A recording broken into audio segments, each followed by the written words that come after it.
मारो मुझे, रहम करो। अपने वास्ते छोड़ दे मुझे, मत मारो मुझे। पंजाब के होशियारपुर में इंद्रपाल सिंह नामक एक विकलांग बुजुर्ग को जिंदा जमीन में दफन कर दिया गया। इंद्रपाल सिंह अपने संयुक्त परिवार के साथ रहते थे और परिवार में सबसे बड़े थे। एक जिम्मेदार और समझदार इंसान होने के साथ साथ वो बेहद नेक दिल भी थे। तो फिर आखिर ऐसा क्या हुआ उनके साथ कि इस उम्र में इतने निर्मम और दिल दहला देने वाले तरीके से उनकी हत्या कर दी गई?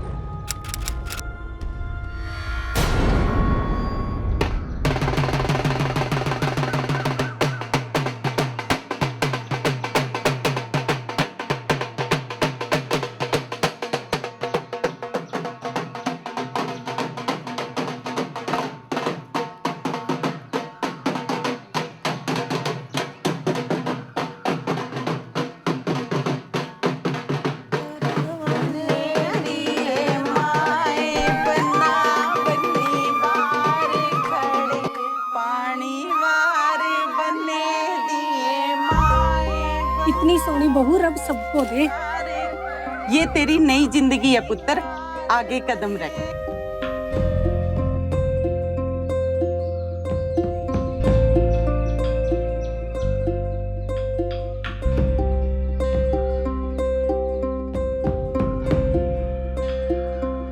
जिद्दी रे पुत्र, तेरे आने से अब इस घर में बरकत ने भी आ जाना है। अरे हमें भी कोई अच्छी बहू दिला दो, हमारे मुंडे को तो बात ही नहीं। अरे बहुत सी फोटो देखी, कोई पसंद ही नहीं आती।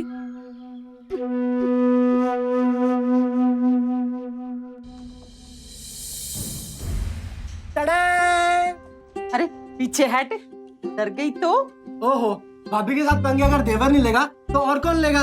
भाभी आप डरे नहीं ना? बस अरे आके बैठने दिया नहीं, लग गया खटखट करने। आओ आओ भाभी, आपका ही कमरा है। एक फोटो मेरे साथ देख फोटो। ओ, वाह, कुछ लगते हैं आप तो बहुत ब्यूटीफुल। अरे बच्चों चलो तुम बाहर, ये वाली तुम दलेर को बुला लाओ। अरे उठ, अपना पिटारा उठा। अच्छा, एक लास्ट बात और। भाभी आपकी जो लुक्स है ना और आपकी स्माइल है, किलर है, बाय गॉड किलर। जब भी आप बोर फील हो रहे हो ना, आप एक आवाज लगा अरे देना। चल चल चल, मैं ऊपर से दौड़ा चलाऊंगा। चल आराम करने दे उन्हें। और हम चले आए, चल चल जान हथेली पर ले आए।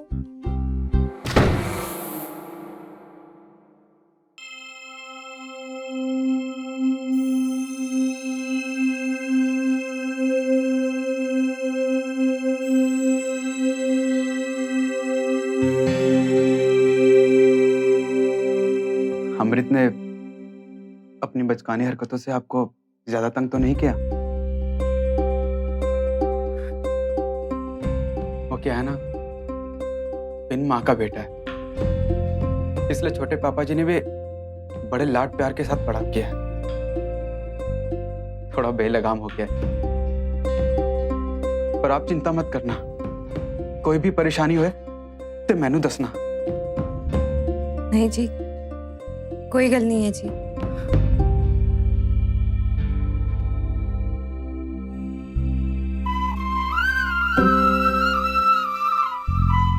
मैं कितना खुशकिस्मत हूं ना कि मुझे तेरे वर्गी सोनी वोटी मिली है। वादा कर कि तू मैनू छड़ के नहीं जाएगी। मैं तुझे बहुत प्यार करूंगा, जिंदगी भर, जितना किसी ने भी किसी और को नहीं किया होगा।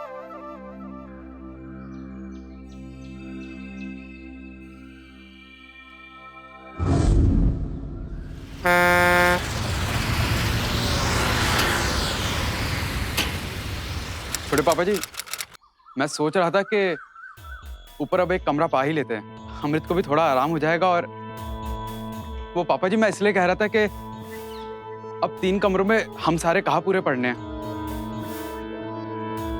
अमृत का भी पढ़ाई का आखिरी साल है, इसको पढ़ने के लिए अलग जगह तो चाहिए ना। बाकी मैं और मिनी ऊपर शिफ्ट कर जाएंगे। पुत्र जी, कमरा तो डलवा दूं, फिर ऐसे ही धीरे धीरे बंटवारे की बात भी शुरू हो जाएगी।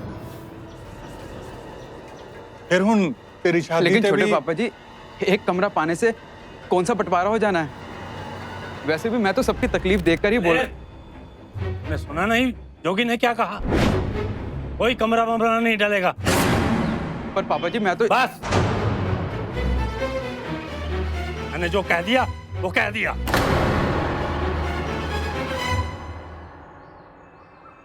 जी नाश्ता। मिनी पुत्र, नाश्ता पहले मैनू दे दे, मेरे दवा का टाइम हो गया। जी।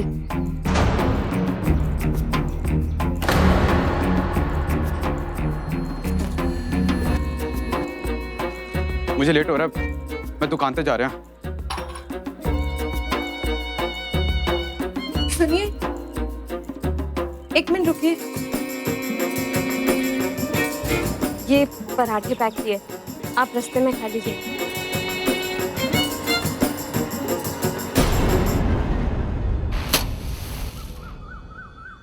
पुत्र अभी तो तू आई है और पूरे घर को तूने इतना अच्छे से संभाल लिया है। बस अगर मेरा एक्सीडेंट ना हुआ होता तो आज मैं ऊपर कमरा डलवा ही देता। जोगी कुछ कहता नहीं, लेकिन पिछले 2 साल से मैं इस व्हील चेयर पे हूँ, तब से वही सारा काम काज देख रहा है। दिलेर ने तो कुछ टाइम पहले ही दुकान पे जाना शुरू किया है। तू फिक्र मत कर, मैं तुझे किसी बात की कमी नहीं आने दूंगा। पापा जी, मैंने तो अपने मम्मी पापा को कभी देखा ही नहीं। बस मामा मामी के बाद आप दोनों ही मेरे लिए उनकी जगह हो। और वैसे भी आप हो ना पापा जी, तो मुझे किस बात की फिक्र। भाभी, आपने मेरा नया कुर्ता धोने में डाल दिया। अब मैंने वो दोस्त के घर पहन के जाना था। अभी कोई और पहन लेना। बाकी सारे तो पुराने हो गए हैं, अब मैं क्या पहनूं? सुनो, आपका एक कुर्ता दे दूं इसको। पूछ क्या रही है? भाइयों के कपड़े हैं, एक नया सा कुर्ता दे दे इसे। जी। चल, मैं तुझे कुर्ता दे देती। ये हुई ना बात, अब तो नया कुर्ता मिलेगा। कितनी अच्छी कुड़ी है, इसके आते ही दिल सा लग गया है। मिनी का इस घर में आना कुछ ऐसा था मानो एक लंबे अरसे तक बदली छाई रहने के बाद धूप खिली। पिछले कुछ सालों में इस परिवार ने काफी कुछ सहा था।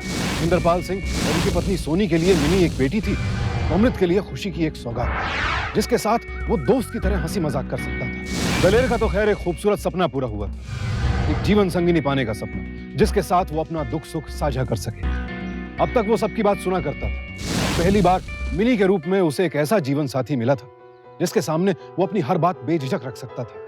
मिनी के आने से इस परिवार में सभी की जिंदगी की कोई ना कोई कमी पूरी हुई थी और मिनी के लिए भी ये परिवार बेहद अहमियत रखता था।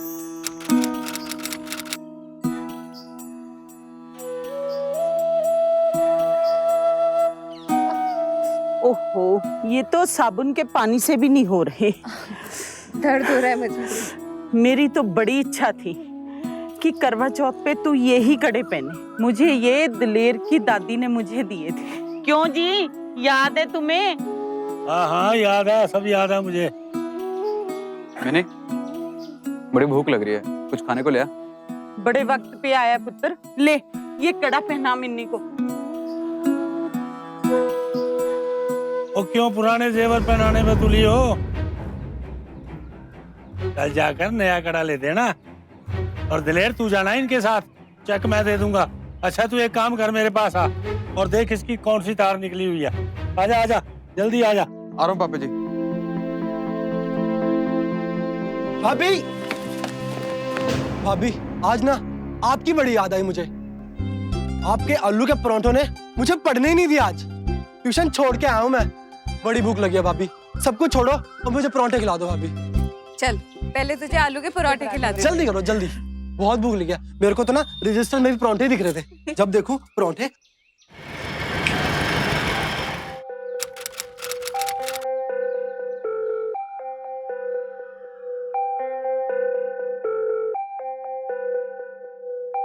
ठीक है बेटा, जो तुझे पसंद है ले ले।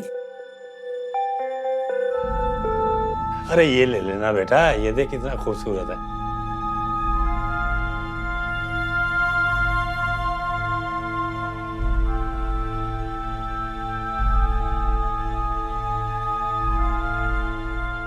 देखो जी, जो आपको पसंद है वो ही मिन्नी को पसंद आए हैं।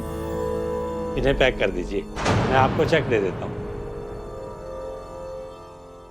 प्राची, आपने मिन्नी के लिए 50,000 का कड़ा ले दिया और एक बार भी बताया नहीं मुझे।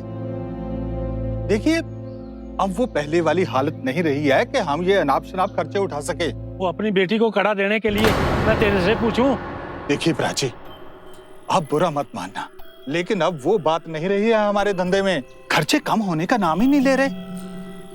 और फिर आप भी हाथ नहीं बैठा पाते। मैं भी चाहता हूं कि अमृत को विदेश भेजूं पढ़ने के लिए, लेकिन नहीं भेज सकता। जोगी, तूने कभी मेरे साथ ऐसे बात नहीं की है। अब क्योंकि मैं अपाहिज हो गया हूँ तो तू कुछ भी बोलेगा? रहने दे, अब मैं बहुत जल्द काम पे लौटूंगा और दिखा दूंगा कि कैसे करते हैं धंधा। पापा जी, वो निम्मी बुआ का फोन आया था। बिंदिया का 15 तारीख का ब्याह तय हो गया है। हम सबको बुलाया है।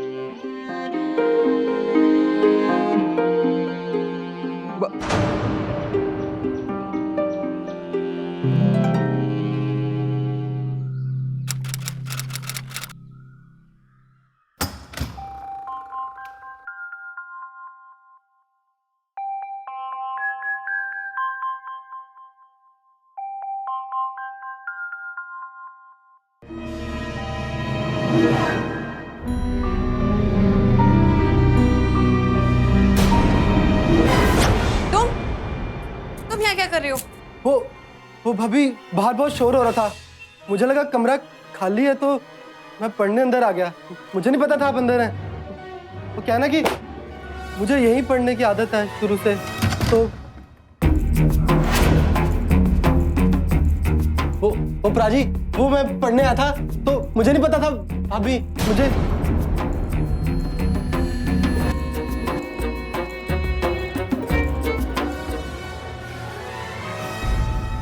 जोगी, आज ही मकान की कीमत निकलवा और 2 हिस्सों में बंटवारा कर दे।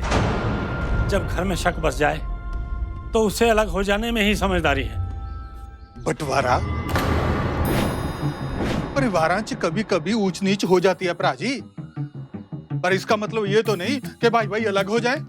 छोटे पापा जी ठीक कह रहे हैं। बाबा जी, बंटवारे की जरूरत नहीं है, मैं सबको संभाल लूंगा। दलेर, इसमें संभालने की कौन सी बात है? छोटी छोटी बातों से बड़े बड़े फसाद हो जाते हैं। आज जो हुआ सो हुआ, मुझे आगे की भी सोचनी है। इन्हीं आखिर मेरी जिम्मेदारी है। मैं उसे शर्मिंदा या परेशान नहीं देख सकता। पर पापा जी, सब ठीक है, छोटी सी बात है और इसमें अमृत की कोई गलती नहीं।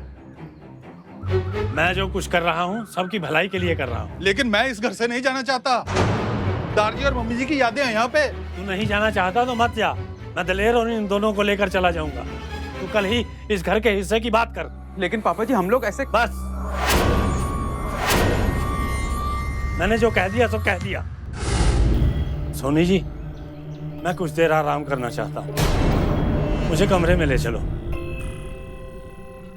इंद्रपाल सिंह जी के फैसले से मानो घर के सभी सदस्यों पर बिजली गिर पड़ी। एक छोटी सी गलतफहमी की वजह से घर का बंटवारा हो रहा है। जोगिंदर घर को बचाना चाहते थे, लेकिन अब इंद्रपाल की इसमें कोई दिलचस्पी नहीं थी। क्या वाकई इंद्रपाल सिंह को अपनी बहू मिनी की इतनी फिक्र थी, या फिर वो इन हालात का इस्तेमाल जोगिंदर और अपने बीच पैसों की वजह से आई दरार को और बढ़ाने के लिए करना चाहते थे? 2 साल पहले एक दुर्घटना के बाद इंद्रपाल सिंह विकलांग हो गए और तब से घर बैठने के लिए मजबूर थे। जाहिर है जोगिंदर को सब कुछ अकेले संभालना पड़ रहा था। व्यापार में नुकसान भी हो रहा था, खर्च भी बढ़ रहे थे। ऐसा नहीं कि इंद्रपाल सिंह जी नहीं जानते थे, खर्च बढ़ने की एक वजह उनकी बीमारी और उनके बेटे दलेर की शादी भी है। लेकिन कहीं ना कहीं उन्हें यह भी लगता था कि व्यापार में हुआ नुकसान जोगिंदर की नाकाबिलियत की वजह से, और उन्हें यह बात भी कचोटती थी कि अब उन्हें छोटे छोटे खर्चों के लिए भी जोगिंदर का मुंह ताकना पड़ता था। लेकिन उनके इस फैसले का असर पूरे परिवार पर क्या होने वाला था? वो जग्गी प्राजी, अब आप ये बताइए कि 500 गज और 250 गज में किसकी कीमत ज्यादा होगी? वो 500 ही गज ठीक है जी। और अगर जमीन बेचनी ही है तो सारी की सारी बेचो, वो भी एक साथ। तो वैसे भी आजकल कमर्शियल कॉम्प्लेक्स में कोई बड़ा आसामी ढूंढेंगे नुकसान में क्यों रहना? लेकिन मैं पूरी जमीन कहां से लाऊं? राजी तो जिद पर अड़ गए हैं। उन्हें तो बस अपना हिस्सा चाहिए, फिर सोचेंगे कब बेचनी है, किसे बेचनी है। वैसे भी दारजी उनके नाम 50 गज ज्यादा कर गए थे। तो फिर सोचो, ऐसा सोचो कि आप लोगों का पूरा घर आप लोगों का हो जाए, ना किसी की मांग और ना कोई रहेगी टांग। सही कह रहे हैं अंकल। वैसे भी कोई खास फायदा तो होने नहीं वाला, और अगर बड़े पापा ने बिजनेस फिर से संभाल लिया तो आपका कंट्रोल खत्म हो जाएगा। कुछ तो खेल करना पड़ेगा पापा, वरना मुझे भी आपकी तरह सारी जिंदगी इसी घर में बितानी पड़ेगी।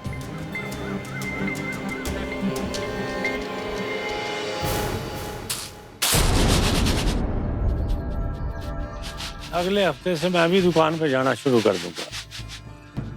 आखिर कब तक यूं बेबस हुआ था, मैं दूसरों पे बोझ बना रहूंगा। चलो जी, ये तो बहुत अच्छी बात है।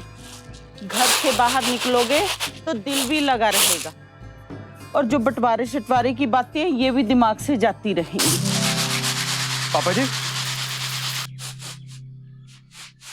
निम्मी बुआ के यहाँ से बिंदिया की शादी का कार्ड आया है, और मम्मी जी की मिठाई भी भेजी है। अच्छा,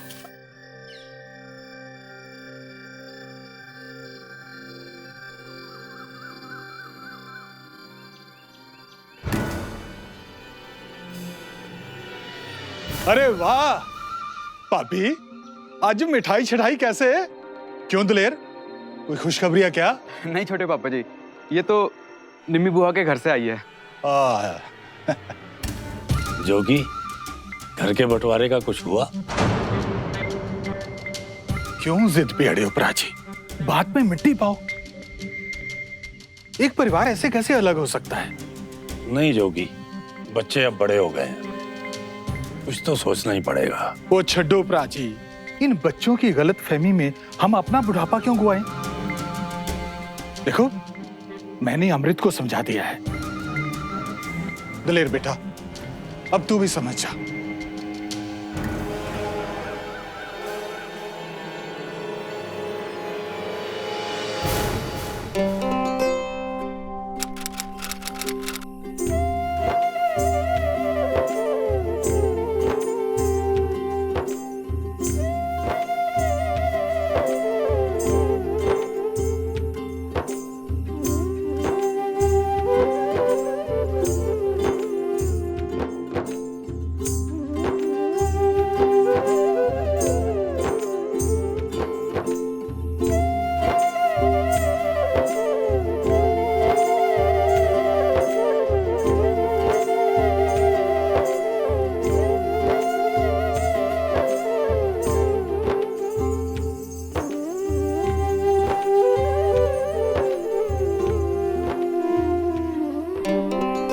जुग जुग जी हो बेटा, ये कड़ा तुम्हारे हाथ में कितना सुंदर लग रहा है। देखा मिन्नी, कितना सुंदर कड़ा मिला है तुझे। मेरे तो करवा चौथ को 25 साल हो गए, आज तक एक चेन नहीं दी। बड़ी किस्मत वाली है मिन्नी तू तो। मैं अभी आता हूँ।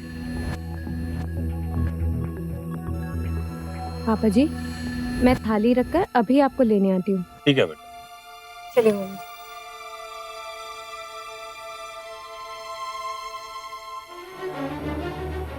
लाइट को क्या हो गया? अरे कौन हो तुम? कहाँ ले जा रहे हो मुझे? क्या कर रहे हो तुम? क्या हाल? पापा जी, पापा जी, गोरे, गोरे वहाँ पे। पापा जी, कौन था वो? पता नहीं बेटा। आप ठीक तो हैं? हाँ बेटा। क्या हुआ? किसी ने पापा जी को नीचे धक्का देने की कोशिश की। कौन? पता नहीं, अंधेरे में भाग गया, दिखाई नहीं।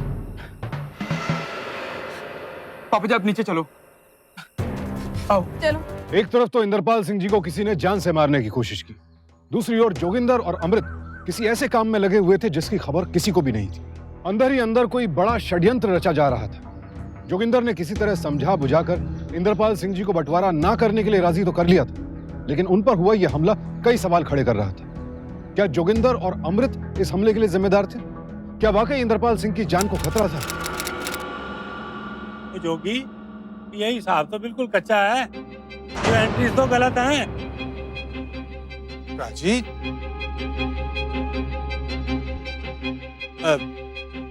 प्राची मैं फिर से चेक कर देता हूँ। या देख,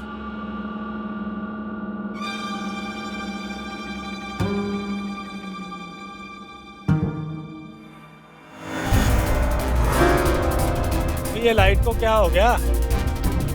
कौन है? वो कहीं फ्यूज तो नहीं गया? लगता है प्राची फ्यूज ही उठ गया। मैं जरा देख के आता हूँ। कौन है? कौन है यहाँ पे? तुम बोल के नहीं रहे, कौन है? कौन हो तुम? दिलेर, दिलेर पुत्र। दिलेर अभी लौटा नहीं है।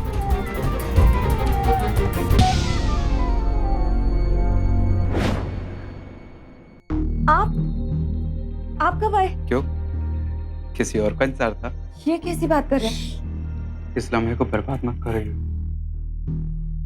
इससे हसीन मौका हम दोनों को फिर नहीं मिलेगा।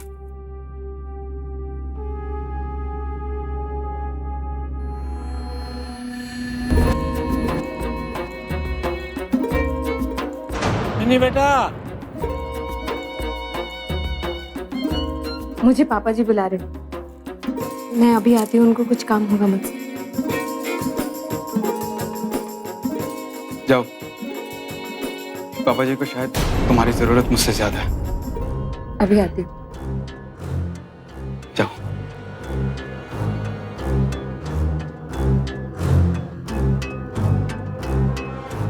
वो मिनी बेटा, वो टॉर्च लेके आना जरा। कोई नहीं प्राची, चल जाएगा काम। बस 2 मिनट में सही कर दूंगा फ्यूज।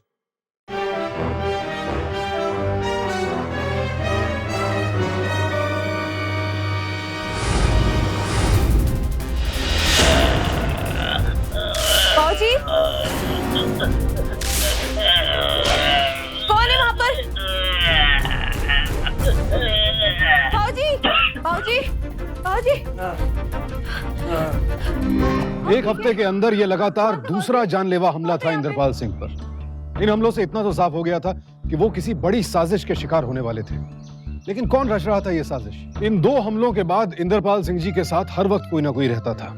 इन हमलों ने इंद्रपाल सिंह को तोड़कर रख दिया था। सोनी और मिनी मत्था टेकने गुरुद्वारे तो रोज जाती ही थी, लेकिन सोनी के मन में असुरक्षा की भावना अब इस कदर घर कर गई थी कि वो अपने पति की सुरक्षा के लिए पीर बाबाओं और फकीरों के चक्कर लगाने लगी। आस्था रखना अच्छी बात है, लेकिन खौफजदा होकर सोनी ने अंधविश्वास का सहारा लिया, जो कि गलती थी। अंधविश्वास और आस्था में फर्क समझना बेहद जरूरी है। इधर इन 2 हमलों के बाद अगले 1 महीने तक इंद्रपाल सिंह के साथ कोई और अनहोनी नहीं घटी। इसीलिए परिवार वालों ने इन हमलों की सूचना भी पुलिस को नहीं दी, जो उन सब की बहुत बड़ी गलती थी। पापा जी, आप तो बिना मतलब की जिद कर रहे हैं। आप चलते तो सबको अच्छा लगता ना, और निम्मी बुआ जी भी खुश हो जाती। मैं जानता हूँ पुत्र कि तू क्यों चाहती है कि मैं साथ चलूं। तू घबरा मत, कोई मुझे कुछ नहीं करने वाला। वैसे भी ये शोर शराबा मुझे पसंद नहीं, सब परेशान होंगे। तू जा और मौज करके आ। वैसे भी शादी के बाद तुझे ऐसे मौके मिले कहाँ? देखो ना मम्मी जी, बिना मतलब की जिद कर रहे हैं। चल पुत्र, इन्होंने सुननी तो है ही नहीं। मुझे भी तो ये धक्के से ही भेज रही है, नहीं मैं ही यहाँ रुक जाती। भैया आप लोग तैयार हुए कि नहीं हुए? मैं तो तैयार हो गया भाई। वो छोटे पापा जी और अमृत, वो दोनों तो चले गए बंटी के साथ। कह रहे थे मिलने के लिए देर ना हो जाए, और अगर आप लोगों की बातें भी खत्म हो गई हो तो हम भी चले। हम तो तैयार ही हैं, बस मिन्नी को इनकी फिक्र लगी आप हुई है। तो ना बेकार में फिक्र कर रहे हो। मैं आऊंगा ना शादी से खाना लेकर के। अब पापा जी ब्याह में नहीं जा सकते, कम से कम खाना तो खा ही सकते हैं, है कि नहीं? और वैसे भी कौन सा हवाई जहाज उड़ा के आना है, गड्डी चलानी है, आना है, पैरी पहना मैं आना उन्हें। ठीक है पापा जी, आप अपना ध्यान रखना, और मैं खाना भेज दूंगी, आप खाइएगा जरूर। ओ मिनी, छेती कर यार, नहीं तो बुआ जी ने बारात लेके हाथ ही आना है। हाँ चलो जी।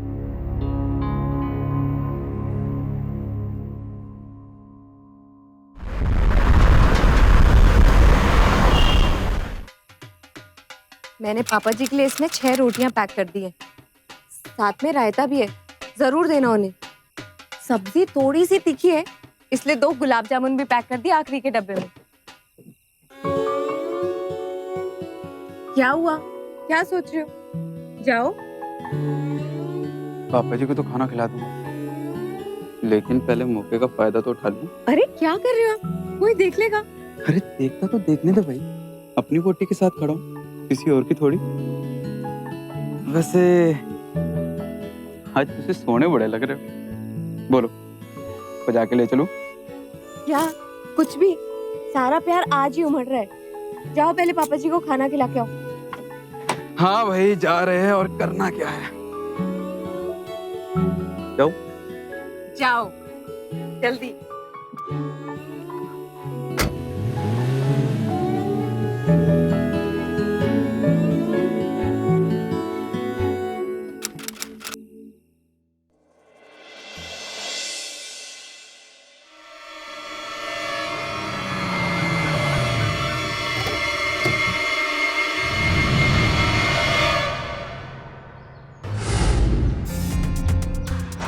कब से लापता है?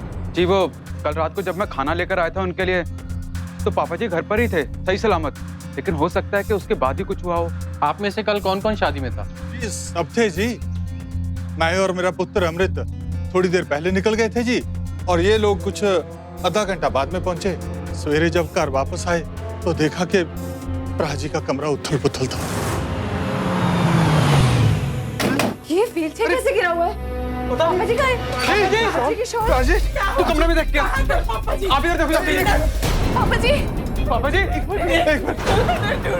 प्राजी तुम तो घर आए थे ना, तब पापा जी कहाँ थे? मैं जब घर आया था पापा जी घर पर थे सही सलामत। वो ना तो घर में थे जी और ना ही मोहल्ले में।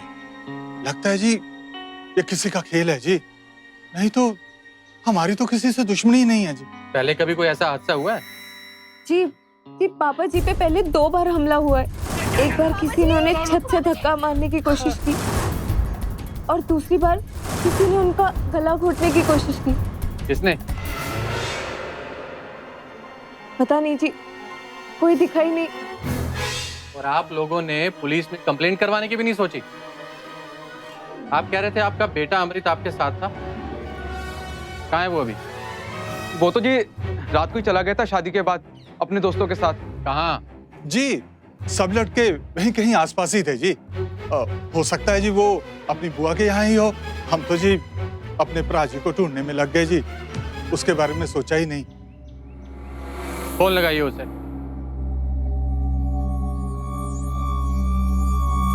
जिस नंबर ਨਾਲ ਤੁਸੀਂ संपर्क करना चाहते हो क्या हुआ, लग नहीं रहा? स्विच ऑफ आ रहा है जी। जी अभी मेरी बुआ जी से बात हुई थी, वो बता रही थी कि रात को अमृत वहीं पर था और सुबह होते ही चला गया था, और उसका दोस्त बंटी कह रहा था कि अमृत थोड़ा परेशान है, इसलिए वो दोनों अब शिमला चले गए गाड़ी लेकर।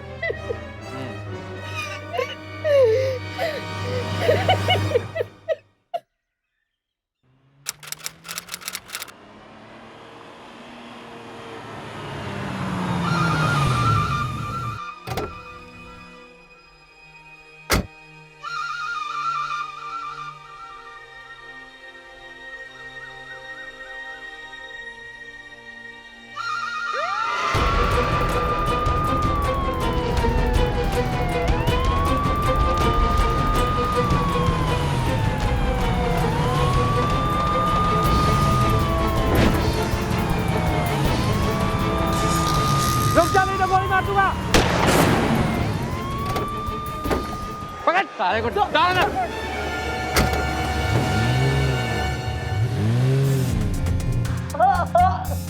सच कह रहा हूँ साहब, मैंने कुछ नहीं किया साहब, मैंने कुछ नहीं किया।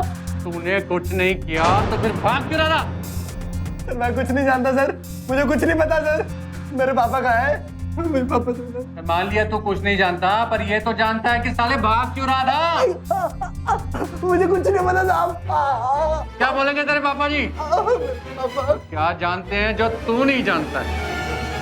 या उनका भी कुछ हाथ है इस खेल में? मेरे को नहीं पता, मैंने कुछ नहीं किया साहब।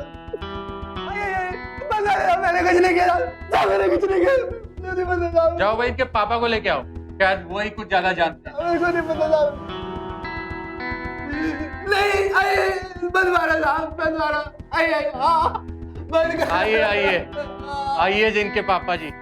क्या बोल रहा है ये? ये कह रहा है कि आप कुछ ऐसा जानते हैं जिससे बच सकता है। अब आप ही कुछ सीधे सीधे बता दीजिए, वरना आपकी ऐसी हालत करते हुए मुझे अच्छा नहीं लगेगा। मत मारिए इंस्पेक्टर साहब, मेरे पुत्र को मत मारिए। बताता हूं, राजी और मेरे बीच में कुछ टाइम पहले घर और बिजनेस को लेकर मनमुटाव हुआ था। अब वो बात नहीं है हमारे धंधे में, खर्चे कम होने का नाम ही नहीं ले रहे और आप भी हाथ नहीं बढ़ा पाते। जोगी, तूने कभी मेरे साथ ऐसे बात नहीं की है। अब क्योंकि मैं अपाहिज हो गया हूँ तो तू कुछ भी बोलेगा। वो ये समझते थे कि मैं बिजनेस को चंगे ढंग से नहीं संभाल रहा हूँ और वो सारा कंट्रोल धीरे धीरे दलेर के हाथों में दे देना चाहते थे। और उस टाइनिंग घर को लेकर भी वो जिद पर अड़े हुए थे। वो सिर्फ अपना हिस्सा चाहते थे ताकि वो दलेर और अपने परिवार के साथ शहर में जाकर नई कोठी बना ले। फिर मेरे पास क्या बचता है इंस्पेक्टर साहब?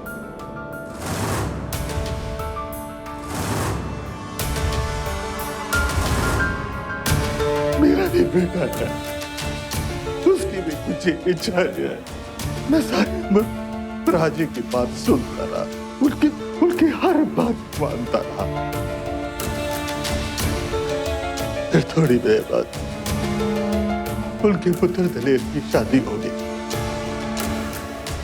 शादी के बाद उनको मिन्नी और दलेर के सिवाय कुछ दिखता ही नहीं था। फिर मैंने और अमृत ने प्लान बनाया। पहले तो जायदाद का हिस्सा ना करने के लिए फुसला लिया। क्यों जिद पे अड़े हो प्राची? बात में मिट्टी पाओ। एक परिवार ऐसे कैसे अलग हो सकता है? फिर हमने सोचा कि उनको किडनैप करके हम उनकी जायदाद अपने नाम करवा लेंगे और अगर जरूरत पड़ी तो उनका कत्ल भी कर देंगे।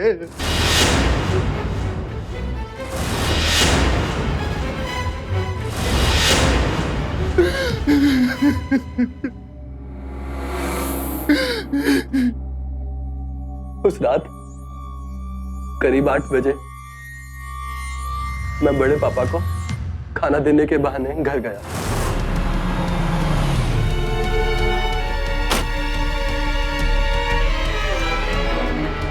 पुत्र तू दलेर नहीं आया?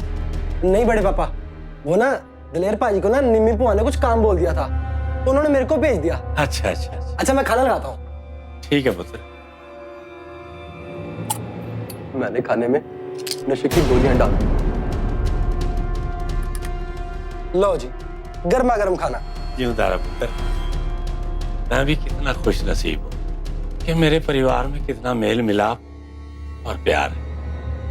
वो मैं पागल हूँ, पानी लाना तो भूल ही गया मैं। अब पानी लेके आया।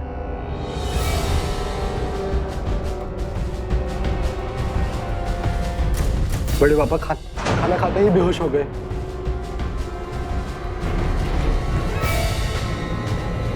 मैंने उन्हें ना घसीट कर गाड़ी में डाल दिया। मुझे याद आया मैं टिफिन तो अंदर ही भूल गया हूँ। मैं फटाफट भागा। मैं टिफिन लेके आया और जैसे ही मैं वापस आया तो मैंने देखा वो वहां बड़े पापा नहीं थे। ये कहाँ गया अब? शिट!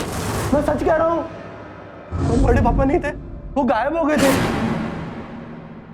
मेरे को कुछ समझ ही नहीं आ रहा था। मैंने सोचा मैं पापा को फोन करता हूँ। मैंने फोन निकाला, उसमें बैटरी नहीं थी। डेड। मुझे कुछ समझ ही नहीं आ रहा था। मैं फटाफट बुआ जी के घर चला गया। वहां जाके देखा तो मेरे घर वाले पहले ही जा चुके थे। मुझे कुछ समझ नहीं आ रहा था। मैंने शराब पीनी शुरू करी और तब तक पीता गया जब तक बेहोश ना हो गया। मुझे जब होश आया, फोन चार्ज किया तो पता लगा दलेर पाजी की उस पे बहुत सारी मिस कॉल्स थी। मुझे लगा बड़े पापा ने सब कुछ बता दिया होगा। मैं बहुत डर गया। मुझे कुछ समझ नहीं आया मैं करूं क्या। मैं गाड़ी उठा के शिमला चला गया। मैं सच्ची बोल रहा हूँ सर, मेरे को कुछ नहीं पता।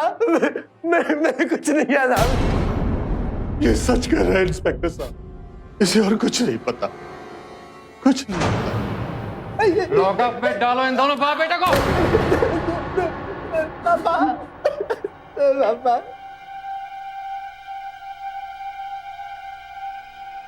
आप चिंता मत कीजिए, हमें मालूम है कि और भी बहुत कुछ जानते हैं, निश्चिंत रहिए आप। हमें सब मालूम है कि मोटी चमड़ी वालों की खाल कैसे उधेड़ी जाती है। अपने बेटे के साथ मिलकर एक भाई ने अपने ही भाई के खिलाफ इतनी बड़ी साजिश रच डाली, वो भी सिर्फ जायदाद के लिए। जायदाद का झगड़ा कई अपराधों को जन्म देता है, भाई को भाई की जान का दुश्मन बना देता है। नेशनल क्राइम रिकॉर्ड्स ब्यूरो के अनुसार सन 2012 में 3169 कत्ल हुए सिर्फ जायदाद की वजह से।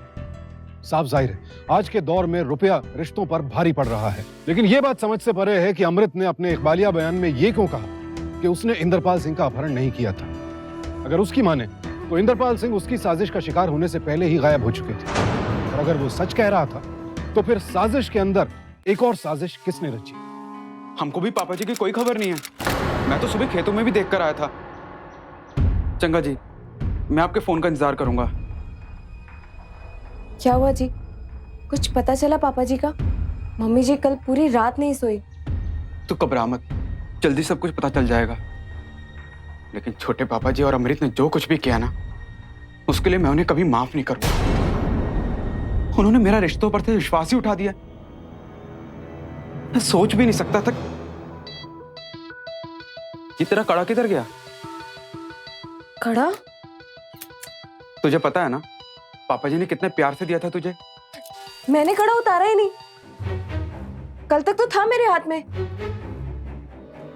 गाड़ी में भी था। के बाद मैंने ध्यान नहीं दिया, हो सकता है गाड़ी में ही गिर गया। आप मुझे चाबी दीजिए ना, मैं भी देख के आती हूँ। अल्लाह,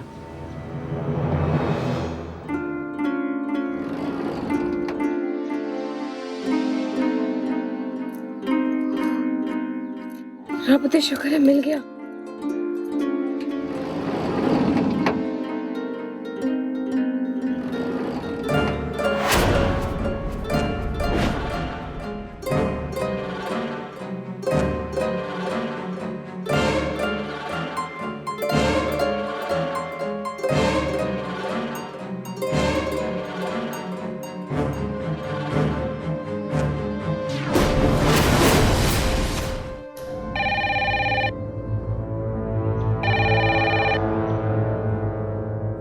हाँ जी। हेलो दलेर जी, असली गुनहगार पकड़ा गया है, तुसी छेती थाने आ जाओ। चंगा जी, मैं हूं नहीं आंदा।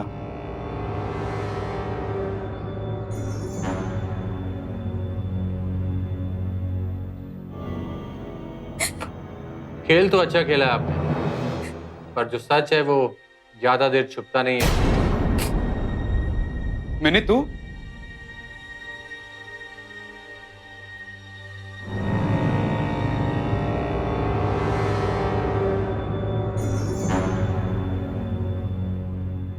इसे पहचानते हैं आप? अरे ये आपको कहाँ से मिला? ये तो इनका कड़ा है।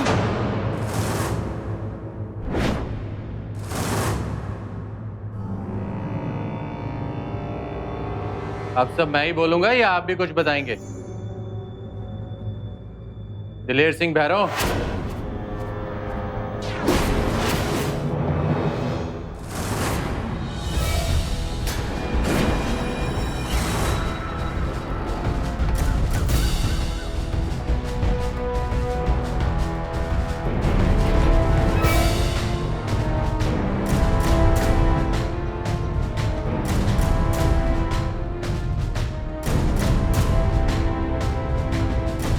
तो पापा जी का कड़ा है।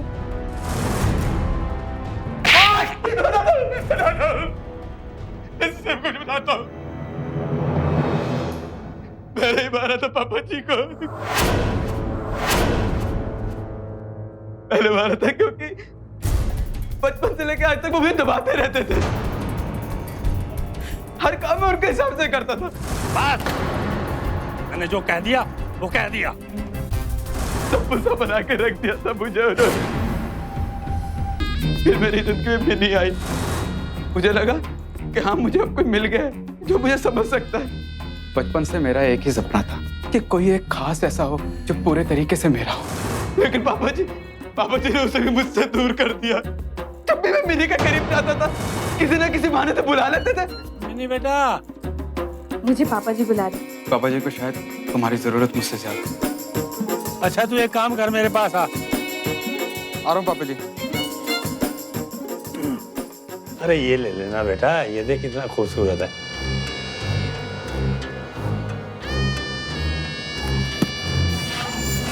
मेरी उससे ज्यादा पापा जी को प्यार करती थी, उनका ज्यादा ख्याल रखते थे। पुत्र नाश्ता पहले मैंने दे दे। ये पराठे पैक किए, आप रास्ते में खा लीजिए। जाओ पहले पापा जी को खाना खिला के आओ, भूखे होंगे वो।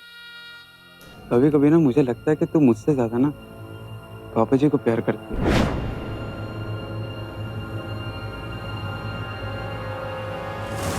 मेरे को किसी की बाह में नहीं देख सकता, चाहे वो अमृत हो या फिर मेरे पापा जी। कौन है वहां पर? उस रात को क्या हुआ था बोल। उस रात मैं खाना लेकर आया था। जब मैंने गाड़ी लगाई, अमृत की गाड़ी वहां पर पहले से खड़ी थी। मैंने गाड़ी में झांक कर देखा, पापा जी वहां थे, मगर बेहोश। मुझे लगा कि ये बहुत अच्छा मौका। मैंने पापा जी को अपनी गाड़ी में डाल लिया और वहां से दूर ले गया दफनाने के लिए।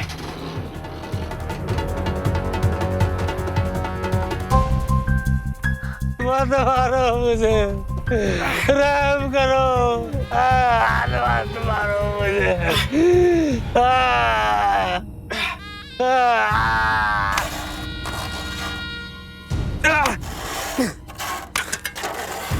अपने वास्ते छोड़ दे मुझे क्यों मार रहा बेटे? पापा जी मत मारो मुझे।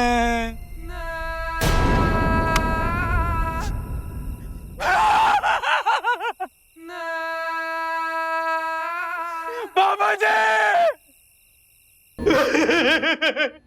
मैंने अपने ही हाथों से पापा जी को चिंता बना दी।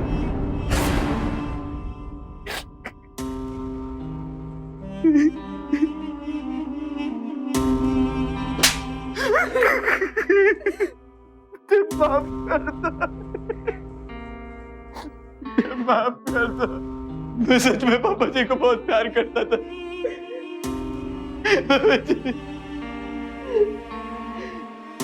और शायद मेरी नफरत मेरे प्यार पे भारी हो गई, लेकिन मैं उन्हें बहुत प्यार करता था।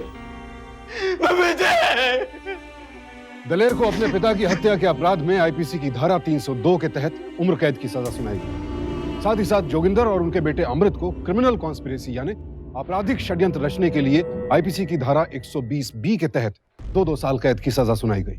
दलेर सिंह ने अपने पिता इंद्रपाल सिंह जी को जिंदा दफना दिया। क्यों? क्योंकि दलेर की पत्नी मिनी इंद्रपाल सिंह जी का बहुत ध्यान रखती थी, एक बेटी की तरह उनकी हर जरूरत का ख्याल रखती थी। साथ ही इंद्रपाल सिंह भी अपनी बहू को बेटी की तरह चाहते थे, उसका ख्याल रखते थे। ससुर और बहू के बीच ये एक बेहद मर्यादित रिश्ता था, लेकिन ये इस रिश्ते को लेकर आपका और हमारा नजरिया है। शक के शिकार दलेर सिंह जैसे इंसान का नहीं। शक का शिकार इंसान सही और गलत की पहचान ही भूल जाता है, बगैर सोचे समझे, बगैर हालात को परखे किसी भी नतीजे पर पहुंच जाता है। ठीक वैसे ही जैसे दलेर ने अपने पिता की हत्या का फैसला ले लिया, बगैर एक बार भी ये सोचे कि आखिर उसके शक का आधार क्या है। अगर उसने अपनी सोच को भटकने से रोका होता, अगर उसने अपने मन में पल रहे शक के राक्षस पर काबू पाया होता, तो आज ये परिवार यूं तबाह न होता। इसीलिए शक से सावधान रहें, सतर्क रहें। मन में उठ रही किसी भी शंका का समाधान समझदारी और आपसी बातचीत के जरिए कीजिए।